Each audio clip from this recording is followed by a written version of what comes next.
Montagu Chelmsford reform या Indian council act 1919।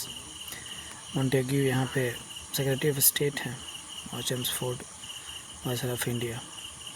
इस reform में पहली बार पब्लिक सर्विस कमीशन सेटअप हुआ। डायरेक्ट इलेक्शंस हुए 1920 में।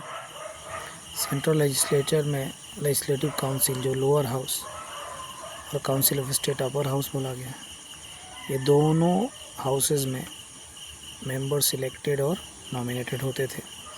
वोट ऑफ सप्लाई, कहाँ सरकार खर्च कर रही है, कहाँ क्या कर रही है, उस पर जो वोट है वो लेजिस्लेटिव असेंबली के लोग देते थे, इसलिए vote of supply legislative assembly के पास था। Double government eight provincial level. अब ये double government eight provincial level क्या होता था? तो सेंट्रल सब्जेक्ट था, प्रोविंशियल सब्जेक्ट था। प्रोविंशियल में भी दो था, ट्रांसफर्ड और रिजर्व्ड। ट्रांसफ़र वाले में गवर्नर और मिनिस्टर्स अपना रूल रेगुलेशन क्रिएट करते थे, और जब रिजर्व सब्जेक्ट होता था उसमें गवर्नर और उनके एग्जीक्यूटिव काउंसिल अपना नियम कानून बनाते थे। उस वक्त वायसराय के एग्जीक्यूटिव काउंसिल में अब 6 मेंबर्स में से 3 इंडियंस कंसिडर किए गए। सेक्रेटरी ऑफ स्टेट की सैलरी वहाँ इंग्लैंड से मिलने लगा। सेपरेट इलेक्टोरेट में अब और चीज़ें आगे बढ़ गई कि सिख के लिए अलग से होगा, मुस्लिम्स के लिए अलग, यूरोपियंस के लिए अलग, चैम्बर ऑफ कॉमर्स बॉम्बे का अलग से ये लोग होगा। सेपरेट इलेक्टोरेट मल्टीपल लेवल पे होने लगा।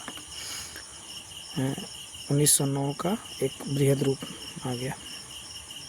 ये लेजिस्लेटिव असेंबली और काउंसिल ऑफ स्टेट में बिल पारित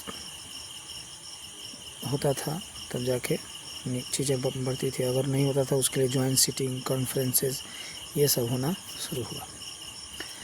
और सेक्रेटरी ऑफ स्टेट का काम पॉलिटिकल और एडमिनिस्ट्रेटिव वर्क देखना था, और जो बचा हुआ काम हाई कमिश्नर ऑफ इंडिया, एक नया पद था जनरेट किया गया था, वो देखने लगा था। तो dyarchy at provincial level, double government at province, separate electorate Muslim, Sikh, Christians, Europeans के लिए था। प्रोविंशियल स्टेट में ट्रांसफ़र रिजर्व के लिए अलग अलग नियम कानून बनने लगे।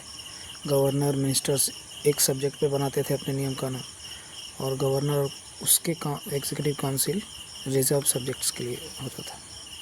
डायरेक्ट इलेक्शन का कॉन्सेप्ट पहले 1920 में हुआ, लेकिन इलेक्शन में वोटिंग कुछ ही लोग देते थे, वो on the basis of their properties and education.